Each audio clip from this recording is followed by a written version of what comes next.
Comment savoir que tu as fini ton initiation spirituelle élue? Il faut savoir que tant qu'on est sur la terre, on n'a jamais fini d'apprendre. On apprend toujours, on continue d'apprendre et on continuera d'apprendre. Là n'est pas le problème, là n'est pas le souci. Mais chaque chose a un commencement et chaque chose a une fin. Tu es d'accord avec moi que quelle que soit la formation, quelle que soit l'initiation, quel que soit l'apprentissage qu'on veut te donner, on ne va jamais te prendre toute ta vie dans cet apprentissage. Quel que soit ce que tu dois faire, il doit avoir un temps et un délai. Il y a des formations de 1 année, de 2 ans, de 5 ans, de 10 ans. Quel que soit le cursus que tu suis, il y a toujours un délai pour chaque chose. Mais cela ne veut pas dire que lorsque tu as fini les 5 ans de doctorat, de master ou je ne sais pas, de cursus de formation, d'initiation spirituelle, la formation que tu prends, le coaching, le sport, peu importe la formation, l'endroit où tu es en train de te former, cela ne veut pas dire que lorsque tu as fini les 5 années demandées, les 1 année demandée, les 3 ans, les 2 mois demandés, que tu n'apprendras plus. Non. Tu continueras à apprendre pour des choses lambda, pour des choses complémentaires, des petites choses, mais la formation, elle est finie. L'initiation, elle est finie. Le nombre d'années requis pour être docteur, pour être infirmier, pour être avocat est terminé. Mais tout le temps de ton exercice, il y aura des apprentissages et des enseignements. Mais là, ça devient des apprentissages et des enseignements, comment dirais-je, sur le tas, comment dirais-je, en plein exercice. Là, tu n'es plus en formation, non, tu es en plein exercice, donc tu as fini ta formation. Tu apprends au travers des procès, tu apprends au travers des problèmes des autres, des situations des autres, des expériences, voilà. Ça devient des apprentissages quotidiens, des enseignements quotidiens de la vie jusqu'à ce que tu mourras. Mais ce qu'on appelle la formation même pour devenir avocat, tu l'as fini. La formation même pour avoir le master, tu l'as fini. L'initiation même pour atteindre un niveau spirituel, pour devenir, je ne sais pas, thérapeute, pour devenir, je ne sais pas, guide spirituel, pour devenir maître ascensionné, peu importe, tu l'as faite. Aujourd'hui, tu exerces. Donc, c'est de ça que je veux parler. Je fais cette petite nuance pour ne pas que les gens se disent que tant qu'on est sur la terre, on continue d'apprendre. Ça, c'est quelle initiation spirituelle que tu as fini à cet âge-là ou encore, qu'est-ce que tu veux dire que tu as tout appris? Non, pas dans ce sens-là. Je parle de la fin de l'initiation spirituelle, de ce qui consiste le processus normal, global pour atteindre ce qu'on appelle la complétude. Le reste ne sera que apprentissage élémentaire dans l'exercice de ta fonction, dans l'exercice de ta spécialité. Mais la formation en tant que telle, l'initiation en tant que telle pour t'emmener à un certain niveau, à un moment ou à un autre, elle s'arrête dans la vie. Donc elle peut être 1 année, 2 ans, 3 ans. Et dans le cadre spirituel, pour nous qui sommes de la spiritualité divine de Jésus-Christ, en général, c'est 3 ans. La croix, c'est 3 ans. Il y a l'initiation qui n'est pas, comment dirais-je, on ne te met pas à part, tu n'es pas en pleine formation, mais tu apprends depuis que tu es petite jusqu'à ce que tu arrives au moment où la lumière vient te chercher, au moment où l'éveil vient te chercher, au moment où l'illumination consciente vient te chercher. Mais avant cela, tu es aussi dans une formation, mais c'est une formation normale. Il n'y a pas un guide spécial envoyé, il n'y a pas un enseignant spécial envoyé, il n'y a pas des protagonistes spéciaux envoyés dans ta vie, il n'y a pas des âmes spéciaux envoyées dans ta vie pour te mettre dans une situation donnée. Non, là c'est la vie te forme, l'oncle, la tante, tout ce que tu crois, c'est des petits enseignements pour essayer de faire de toi ce petit homme spirituel en entendant que le grand formateur, le guide lui-même, qui est censé venir te donner la formation comment dirais-je, primordiale, utile, la formation adéquate, l'ultime formation arrive. Ce qu'on appelle l'illumination, ce qu'on appelle l'éveil. Et comment tu vas savoir que ton éveil atteint son apogée? Comment tu vas savoir que tu es à la complétude de ton illumination? Comment tu vas savoir que tu as fini ton initiation spirituelle? Que tu as atteint ce qu'on appelle la complétude spirituelle. Ce qui ne veut pas dire que tu deviens le maître de tous les maîtres, non. Ce qui veut dire que tu deviens le maître dans ton domaine, dans le domaine que tu as été appelé, dans le domaine où Dieu a voulu te placer. Parce que tous les élus n'ont pas le même échelon, je le répète tout le temps. Tous les élus n'ont pas le même grade, tous les élus n'ont pas la même lumière, tous les élus n'ont pas la même mission. La grandeur, la lourdeur de la mission des élus n'est pas pareil, selon ta mission, selon ta grandeur, selon le poids qu'on t'a donné, selon le talent qu'on t'a donné, selon voilà, selon ton niveau à toi, que Dieu avait prescrit, que pour ces 5 cas à lui, voilà la formation. Une fois qu'il a fini la formation, pour lui, c'est la fin. Commence à voir que tu es à la fin de ton initiation. Tu es dans la complétude, tu deviens un maître pour les autres. Tu deviens un leader pour les autres. Commence à voir tout simplement que tu es devenu un leader. Que ton initiation spirituelle est finie et que le ciel a fait de toi un leader, que le ciel a fait de toi un maître, que le ciel a fait de toi un berger, que le ciel a fait de toi un guide, un mentor, un coach, ce que tu veux dans le domaine que Dieu t'a choisi. C'est que la vie, le ciel, l'univers va mettre sur ton chemin 4 grands enseignants, dans toi-même aussi. Parce que n'oublie pas, le premier enseignant, c'est d'abord toi-même. Tu t'enseignes d'abord toi-même, tu es ton premier éducateur d'abord toi-même. Avant les autres ne viennent que t'aider. Donc tu es le vase dans lequel les autres vont venir se déverser. Parce que n'oublie pas que c'est toi qu'on forme. C'est toi qu'on est en train d'élever. Donc les autres viennent comme des formateurs pour te former toi. Les autres viennent comme des semences pour venir s'investir en toi. Les autres viennent comme des graines pour venir s'implanter en toi. Les autres viennent comme des substances pour venir se déverser dans la source que tu es, dans le vase que tu es, dans le pot que tu es. Mais le premier initiateur de tout ça, le premier formateur, c'est toi-même. Donc toi, tu es l'homme. Tu es ce corps-là. Tu es ce vase-là que les autres vont venir se déverser. Les autres vont venir se planter. Les autres vont venir assiéger, s'asseoir. Tu vas rencontrer d'abord celui qu'on va appeler le taureau. Donc, sachant que toi, tu es le numéro 1, toi-même l'homme. Donc, toi, tu es l'homme. On met sur ton chemin un taureau, l'animal taureau. C'est quoi le taureau? Le taureau, c'est cet animal, on le connaît, il est gros, il est robuste, il est féroce, la horreur de la couleur rouge. Les athlétistes, les sportifs l'utilisent souvent pour monter sur lui et faire leur jeu, là, je ne sais pas comment, le rodéo, voilà, faire leur jeu, mais surtout ne pas lui montrer la couleur rouge et savoir sauter avant qu'il ne se rende compte. Donc, en fait, on le titille, on joue avec lui, mais on sait qu'il est très puissant, très fort. C'est une source de stabilité, c'est un animal qui est posé, il est stable. La preuve, il sent dessus et l'objectif est de bouger sans pour autant tomber. C'est parce qu'il a assez de force, assez de puissance pour faire tomber n'importe qui. C'est pour ça qu'ils se mettent derrière son dos et tiennent ses cornes pour pouvoir résister parce que c'est un animal très violent. Mais dans le taureau, on voit la force, dans le taureau, on voit la stabilité. C'est un animal très stable, difficile à stabiliser. Tu rencontres une âme qui vient sur ta vie qui va représenter le taureau. Cette personne-là qui va te faire tomber plusieurs fois. Tu vas monter sur son dos, il va te faire tomber. Tu vas monter d'abord sur son dos, il va te guider, il va te conduire. Mais après, il va te faire tomber. Ses cornes vont te piquer, il va te faire mal. Il va te montrer parfois le sang, il va te faire couler parfois le sang. Parce que ceux qui font le rodéo, la plupart du temps, beaucoup parfois même sortent de la mort. Parce que si tu tombes sur le taureau et qu'il te piétine et qu'il t'attrape, tu es mal barré. Donc l'objectif même est de pouvoir descendre du taureau sans pourtant que le taureau ne te fasse tomber. Deuxièmement, tu vas rencontrer celui qu'on appelle l'aigle. L'aigle, c'est cette âme qui va arriver dans ta vie, qui peut être ton guide spirituel, ta mère spirituelle. Cette personne qui va te montrer la spiritualité, qui va t'ouvrir les yeux spirituels, qui va réveiller ton homme spirituel, ton homme intérieur. C'est une personne qui va jouer un grand rôle capital dans ta vie. Un aigle, comme le mot l'indique. Il vole dans les hauteurs spirituelles. Il a une capacité de vision incroyable, extraordinaire, de voir les choses à venir.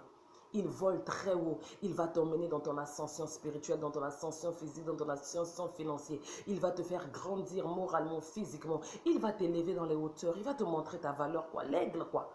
Il va te rendre beau, belle, te montrer à quel niveau tu es beau, à quel niveau tu es belle, parce que l'aigle, c'est la beauté, l'aigle, c'est l'élégance, l'aigle, c'est le charisme, l'aigle, c'est quelqu'un, tu vois, l'aigle ne vieillit pas. Même quand il vieillit, on ne sent pas qu'il vieillit parce qu'il se renouvelle chaque fois. Il enlève ses plumes, c'est l'animal qui met le plus de temps à vieillir, c'est l'animal qui a la capacité de se régénérer sans qu'on se rende compte. C'est l'animal qui attaque au moment quand ça tend le poing. C'est l'animal qui voit le danger arriver de loin et qui descend spécialement que pour jouer sa mission et repartir dans les hauteurs. C'est l'animal que lorsqu'on l'attaque, il prend sa proie, l'emmène dans les hauteurs pour l'étouffer et après le ramène et le lâche par terre.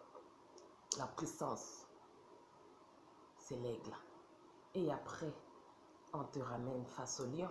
Eh oui, après avoir régné sur le dos du taureau, après avoir d'être tombé, te relever, tomber, te relever, maîtriser les taureaux, maîtriser les cornes qui sont les adversités, les difficultés, les chutes, les relèvements, les humiliations, le sang versé. Tu rencontres l'aigle, il te montre la puissance, les hauteurs, l'intelligence spirituelle, les capacités spirituelles, la beauté, la parure, l'élégance, le charisme, ta valeur, ton importance, ta divinité. Tu es devenu quelqu'un de divin, de céleste. Eh bien, on ne va pas te laisser dans les hauteurs. On ne va pas te laisser en train de jaser dans les nuages. Non, il faut que tu reviennes sur la terre parce que n'oublie pas, à la base, tu es un homme. Donc, il faut que tu reviennes sur la terre et qu'on t'apprenne maintenant les bases de comment maintenant régner sur la terre. Et là, on te fait rencontrer un lion. Lion beau, avec une grande crinière, oui. On te ramène à la beauté, à l'essence physique. C'est bien d'être dans les hauteurs, d'être dans les nuages du ciel et le Saint-Esprit, les anges et tout qu'on sort, ouais. Mais il faut revenir sur la terre. Tu es un être humain. Le lion vient t'apprendre la parure, la beauté de soi, la confiance de soi, l'intime en soi, la valeur, tout ce qui est terrestre. L'importance de gagner de l'argent, la maîtrise de l'argent, la maîtrise du travail. Tout ce dont un homme a besoin pour vivre et survivre terrestre. Gérer tes émotions, ton comportement, savoir vivre en société, savoir gérer, devenir un leader, savoir te protéger. Savoir dire non, dire stop, savoir te défendre. Savoir te défendre des prédateurs comme lui. Parce que le lion, c'est un prédateur. Alors, il t'apprend à reconnaître les prédateurs, parce que lui-même, c'est un prédateur. Et pour que tu connaisses les prédateurs, il faut qu'il se comporte en prédateur, pour que désormais, tu saches reconnaître les prédateurs. Il faut qu'il s'éloigne de toi et te fasse toutes les crasses bizarres pour que tu apprennes à avoir confiance en toi, à avoir la valeur de soi, à t'aimer toi-même. Il t'apprend à dire non, il t'apprend à dire stop en général, il t'apprend à te défendre.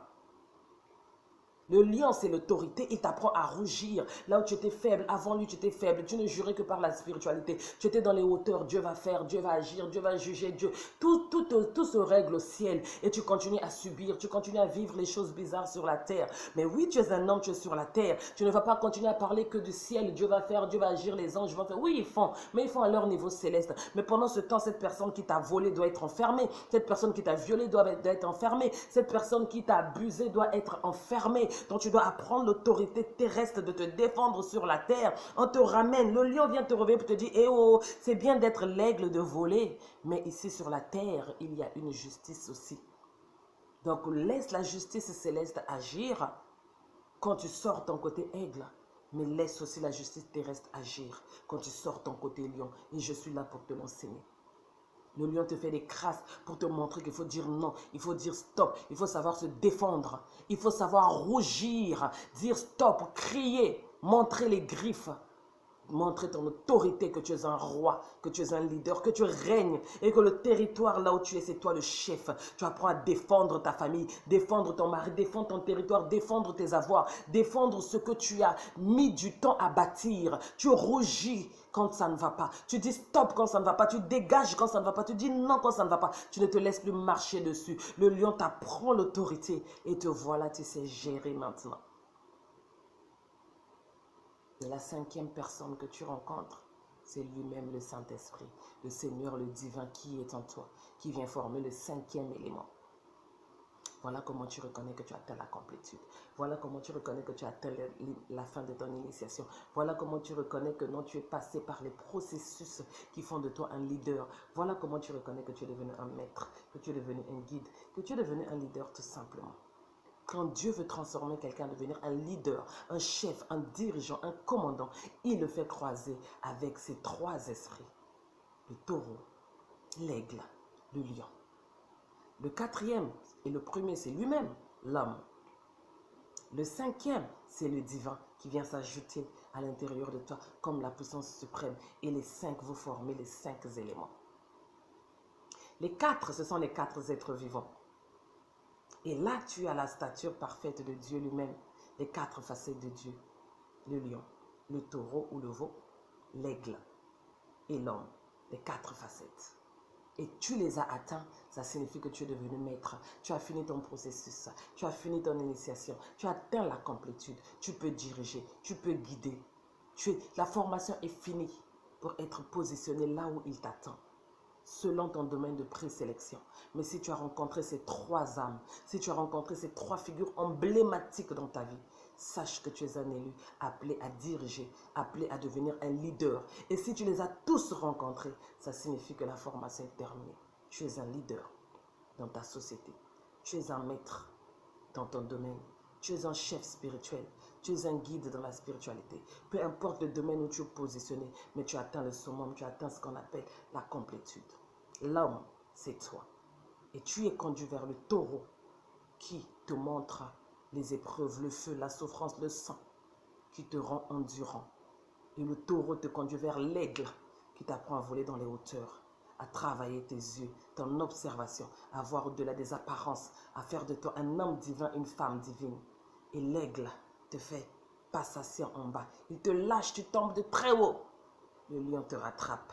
Le lion te montre le royaume. Le lion te montre les prédateurs. Le lion te montre comment te défendre. Le lion t'apprend l'autorité de diriger le royaume. Le lion t'apprend comment rougir. Le lion t'apprend à te défendre. Le lion t'apprend à dire non.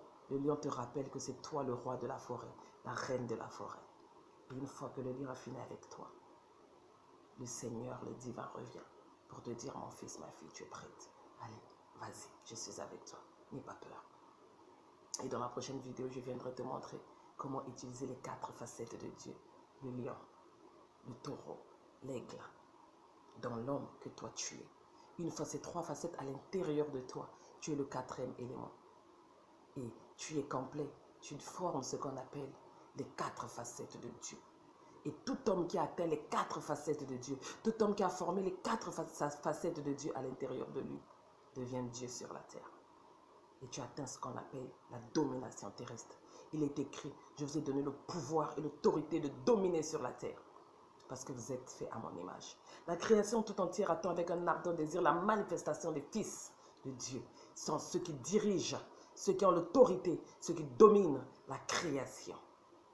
Et si tu as rencontré ces 3 âmes, ces 3 énergies, ces 3 esprits les plus grands qu'il existe, tu les as matés, tu les as traversés, tu les as transcendés, tu les as mis à l'intérieur de toi, comme étant chacune des facettes. Parce que le but n'est pas de les rencontrer, de les traverser, de les laisser en arrière, non. Le but, c'est de les garder à l'intérieur de soi. De les laisser chacun quelque part. Ce n'est pas pour rien, c'est les âmes les plus capitaux que tu rencontres dans ta vie, qui changent ta vie. Parce qu'eux, ils ne sont pas faits pour qu'on les traverse, pour qu'on les laisse derrière, pour qu'on les oublie. Non. Les autres formateurs, on les traverse, on les transcende, on les oublie, parce qu'ils sont là pour des petits enseignements. Mais les 3 là, ce sont les capitaux. Ce que je pourrais encore dire, la relation karmique, la relation d'âme jumelle, la relation flamme jumelle. Les 3 relations les plus fortes. L'âme sœur même ne compte même pas. Non, non, non. Il joue aucun rôle fondamental. Mais la relation karmique, celui-là que quand il vient dans ta vie, après plus rien ne sera pareil. Il t'a tout appris, il t'a ouvert les yeux sur le monde. L'âme jumelle, il bouscule tout ton monde, te montre la spiritualité, la présence des anges sur la terre, des démons sur la terre. Ouvre tes ailes, ouvre tes yeux spirituels, te montre que tu es divin, te montre que tu as des dons et des talents, te montre que tu es un ange au milieu des loups, au milieu des démons, te montre que le divin existe, que la spiritualité existe, te sort des illusions pour te montrer que oui, les démons que tu cherches et les anges que tu cherches sont ici sur la terre. Ils te ramènent à l'ordre, à la spiritualité. Et après ça, tu rencontres la flamme jumelle, ton miroir, le lion, celui qui vient terrasser tes idéaux, terrasser tes pensées, terrasser ton intelligence, renouveler ton intelligence, te démystifier, te rendre mystérieux, te rendre féroce, te rendre autoritaire, te rendre digne, te rendre intègre, te rendre le lion que tu es censé être, te rendre aguerri, te rendre mystérieux, te rendre fort, te rendre enlever, retirer le côté émotionnel, te rendre fort, te rendre ferme, te rendre solide pour dominer sur la terre. Parce que le lion, c'est le roi de la terre, le roi de la forêt, la stabilité, l'autorité. Et une fois rencontré, tu ne seras plus jamais pareil. Et ces personnes ne quitteront plus jamais ta vie. Ce sont des gens que tu n'oublieras jamais. Ce sont des gens qui ne t'abandonneront jamais. Ce sont des gens qui seront avec toi jusqu'au bout de leur vie, au bout de ta vie. Même s'ils ne sont pas présents physiquement, mais il y a toujours un lien qui vous garde. Soit L'aigle, c'est ton père spirituel, ta mère spirituelle. La relation karmique, le taureau, c'est quelqu'un avec qui tu t'es marié, tu as des enfants. Le lion, c'est l'homme de ta vie, la personne avec qui tu vas finir. Peu importe que vous finissez ensemble ou pas, mais ces gens restent avec toi à vie. Parce que ce sont des âmes avec qui vous avez signé des contrats, les plus grands contrats, les plus grands enseignants pour venir t'enseigner les 3 leçons qui sont incarnées. Le taureau, l'aigle, le lion à l'intérieur de toi. Parce que ce sont des aigles, des taureaux et des lions. Et ils se sont donné mission de venir te le montrer, te le révéler, afin que tu l'incarnes et que désormais, tu aies les 4 êtres vivants à l'intérieur de toi pour pouvoir manifester la divinité sur terre. Et c'est ça l'objectif de tous les enfants de Dieu, devenir divins. Nous sommes faits à la ressemblance de Dieu le Père. Et pour devenir à sa ressemblance, il faut revêtir les 4 facettes de lui. Le lion, le taureau, l'aigle, l'homme qui est toi. Et le 5e élément, qui est tout simplement lui. Que le Seigneur te bénisse. Tu as rencontré ces 3 âmes, c'est que tu atteins la complétude. C'est que tu atteins la fin de l'illumination, de l'éveil, la fin de l'initiation, la formation spirituelle. Parce que ceux-là, quand tu les rencontres, quand tu les as les 3 à l'intérieur de toi, tu ne les transcendes pas, tu ne les dépasses pas, tu les gardes et vivent en toi désormais. Et tu sais à quel moment sortir chaque facette de Dieu. C'est en fait Dieu qui vient t'enseigner. C'est les facettes de Dieu que tu rencontres au travers de ces personnes-là. Oui, il faut bien qu'ils aient la forme humaine pour t'enseigner. Voilà pourquoi tu les as rencontrés. C'était une initiation. Chacun a joué sa mission. Pas besoin de t'énerver contre eux, de les en vouloir. Ils ont joué la mission. C'était un contrat. Ils devaient venir t'enseigner toutes ces choses-là pour t'emmener à destination. Faire de toi un maître, un guide, un leader. Parce que tu étais élu. Tu leur avais demandé de venir t'aider. C'était un contrat. Ils n'ont pas fait ça par leur plaisir, mais ils ont fait ça pour t'aider, parce que c'était ce que vous étiez entendu. Alors après cette mission, arrête de les en vouloir. Dis-leur merci. Merci. Merci, vous avez honoré le contrat. J'y suis arrivé. Me voilà devenu exactement divin. Me voilà, j'ai retrouvé la complétude. Me voilà, j'ai retrouvé toutes les 4 facettes. Me voilà devenu Dieu sur la terre. Me voilà devenu maître. Et c'est grâce à vous, mes mentors, mes maîtres, que le Seigneur te bénisse. J'espère que tu atteins la complétude. Et toi qui es en cours, qui n'a pas encore atteint, tu vas les rencontrer si tu es un élu. Du 3e degré, tu vas les rencontrer.